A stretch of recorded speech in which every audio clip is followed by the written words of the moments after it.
What's going on, everyone? Continuing on with the Eyebox 360 water cooled build. So I did a rough cut on the casing here. See if we can get it to fit over our reservoir. There we go. Now it's sitting flush. So that's about how far it's going to stick out. And with the fan, it's not much more than that. So there we go. So now we can finish test fitting everything else. We've got our pump in there that's connected to our reservoir. Now that we know that this is going to fit here, we can secure our reservoir better, even though the way it's connected to the pump, it's probably not going to move, but I don't want this whole section to only be held on by that pad on the pump. So we're going to also connect the reservoir to the side right here. And then as you can see on this one, we will probably need to cut or at least trim the peg for the bottom vent, because otherwise it'll just go straight into the side of the reservoir and not really work. Otherwise this one will still clip in, this one will, and then obviously the bottom ones are fine. So just missing that one's going to be fine. It'll still hold on just good.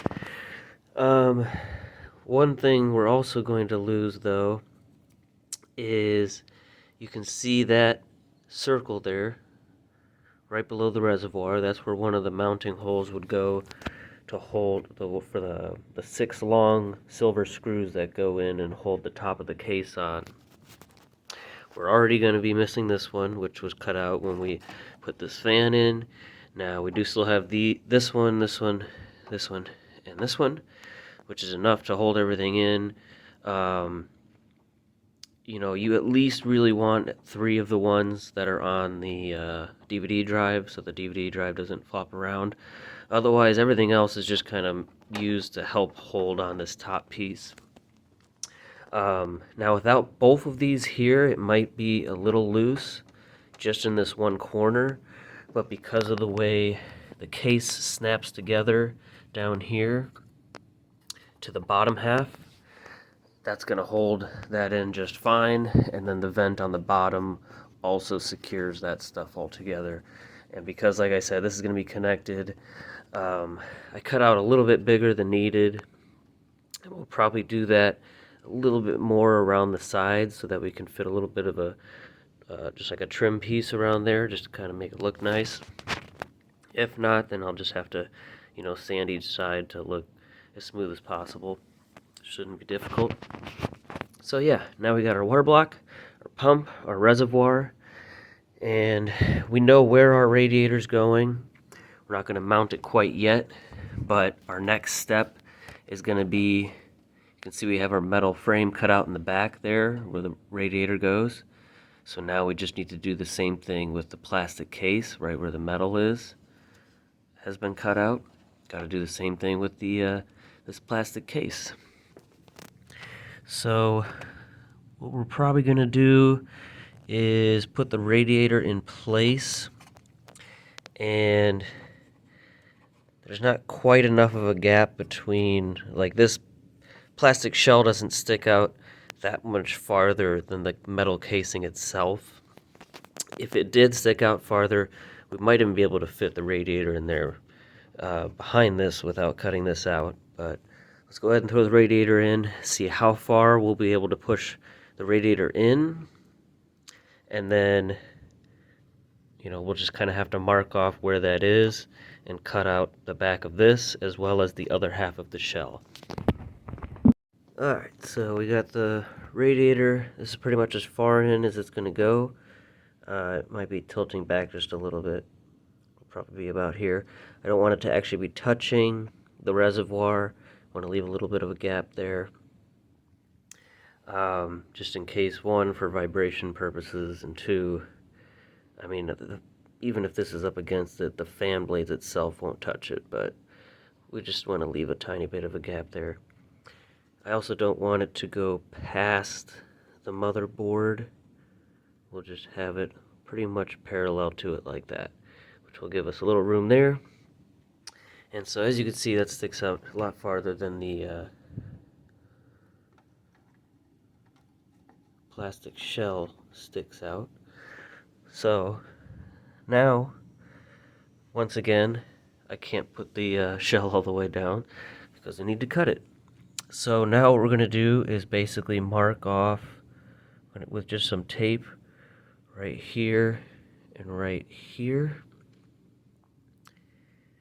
And then we will cut out a little section, and I will only go, I'm not going to go all the way, we'll just go up to, I don't know, the third or fourth row of holes here as a reference point.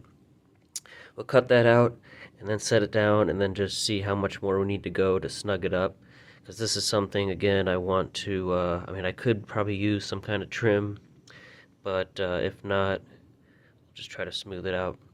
Same thing I did with this, kind of eyeballed it and cut it out a lot smaller, and then worked from there, cutting it out bigger and bigger until it fit over there. So yeah, we'll start with this, and then once we get this side set down and fitting well, then we'll grab the other half of the shell and cut that one, and then we should be done cutting stuff, besides going back and cleaning up our cuts there. But obviously, you know, for now we're just test fitting stuff. And then once everything is cool, then we go back and smooth it all out. But anyway, I'll go ahead and cut this and then do the same to the other half of the shell. And then we'll kind of test the shell fitting all together. And then we can map out the rest of our tubing, start putting in fittings. We can actually permanently secure a radiator in the back. It's obviously not just going to sit there. Like right now, I could just pull it out. And then our last step will be figuring out how we're going to do the return line externally. We could, like I said, have, this is already cut out here. We could drill a hole here, and I actually thought about having it run up and then putting little clips around the outside of the fan and having that return tube go around the outside of the fan and then go right into the reservoir. That might look pretty neat. So anyway, let's finish doing our cutting. Alright, got that cut out. See, it fits right on top, just like that. Now we'll still probably have to go back. I mean, we will go back and smooth out our cuts there. Might have to take out a little bit more on the top. Looks like the radiator is tilted back just slightly, but I don't know, I think that's going to work out. So I'm not even going to worry about the other half of the shell. This is all we really need to literally finish the whole thing. And then not till we get to the actual final assembly do I actually need to put the other half of the shell on, in which case I will then just mirror where I cut on this side, mark it off on the other side, and then, yeah, I only really need to test fit that when we're putting the whole thing back together. Otherwise, this is all we need to finish pretty much everything, make sure it works, even fill it up with fluid and all that kind of stuff. So, yeah, so we got this cut. This was already cut. I can put my fan back on. That way I can use it to test fitting everything else, like wiring and tubing, which is what we will move on to now. I'm going to go ahead and start figuring out which fittings I'm going to be using on our radiator and our water block, and then same with our pump, and then we can run, actually I guess before even doing that I can now mark exactly where this radiator is going to sit and secure that in place. Before I've used just hot glue all the way around the outside of the radiator between this and the metal frame, and I did that on both sides, and that secured it very well when I did that on a previous build with the triple 40 radiator. This is the dual 50, relatively the same dimensions. So yeah, go ahead and secure that, and then I guess first thing would be wiring. Make sure, I think I already have pretty much everything I need since I already had this system finished and working with the other fan. I just need a different splitter to connect our 3 pins for the 2 fans on our radiator. Make sure that's all good. And like I said, our pump's already good to go. And I think our DVD drive is also good to go with the extra wires for the UV strip. So I'll probably put the UV strip in first, because that's going to go along the back here around our pump and reservoir. So it should light this up pretty well. And then, yeah, like I said, put the fan on, secure this, and then we'll pick up in a little bit once I have some of the fittings figured out, and we'll just kind of recap what I did there. So, alright, see you soon. Alright guys, pump secured, got the reservoir secured, got a fitting on here, we've got the hose going out of the pump, going onto the DVD drive. It's connected into the bottom of the radiator. Got a 90-degree on the radiator, and it just kind of snakes right around the DVD drive. Goes into the water block. Now the last thing we're still figuring out is to get our water block going back into our reservoir.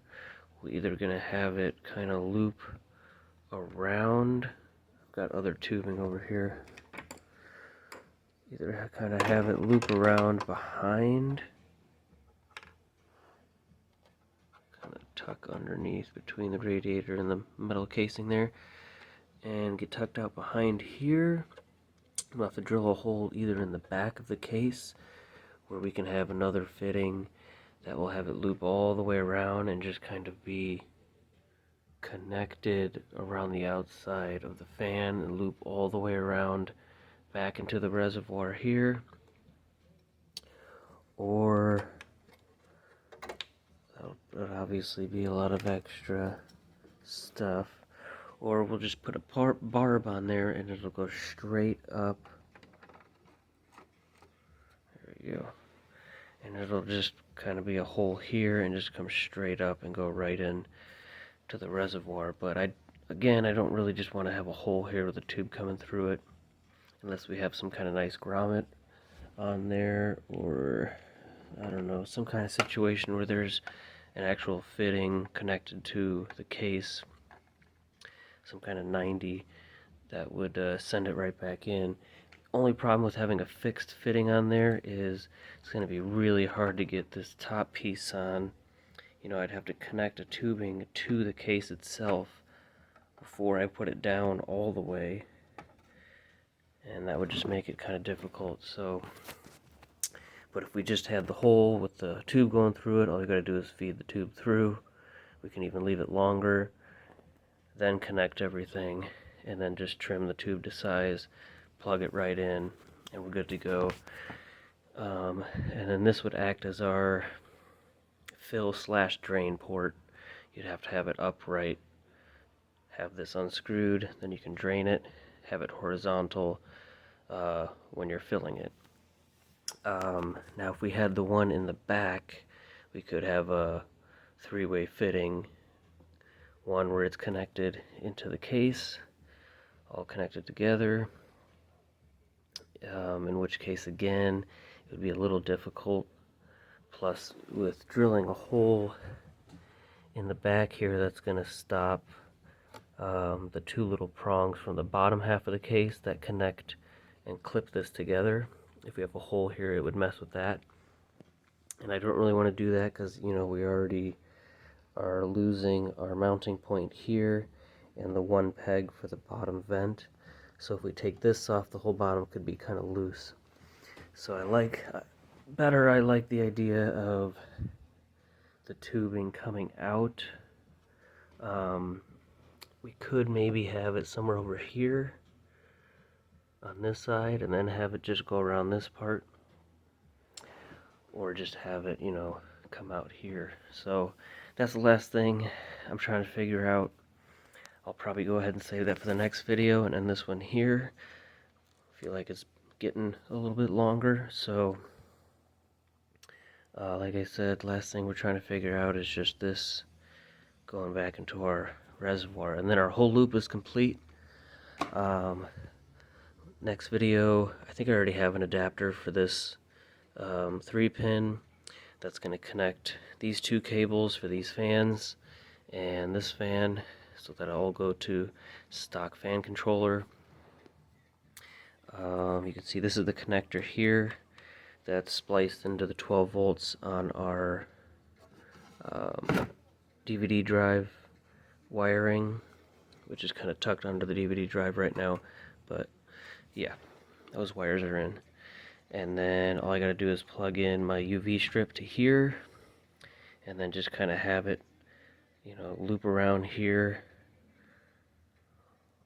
Try to see if we can tuck it underneath the reservoir so we can light all that up.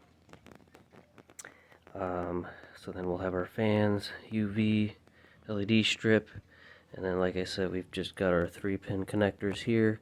That's on the motherboard, and that's for the pump. All we gotta do is plug that in, do some final little, you know, figure out what we're doing with that last hose, do some final sanding and whatnot, and then it'll all be put together. So the next video will be final assembly, and yeah, then we'll be able to add some fluid. So thank you guys for watching. Hope you enjoyed. Like, comment, subscribe. Once this one is complete, we're gonna dive right back into that Xbox One S, and both of those, this one and that one's probably gonna be for sale. So, well, the Xbox One S definitely will be. I don't need a second one. And this one, I hope it's not so cool that I just want to keep it, but no, I was planning on selling this one. So anyway, thanks for watching. Like, comment, subscribe. I already said that. Goodbye.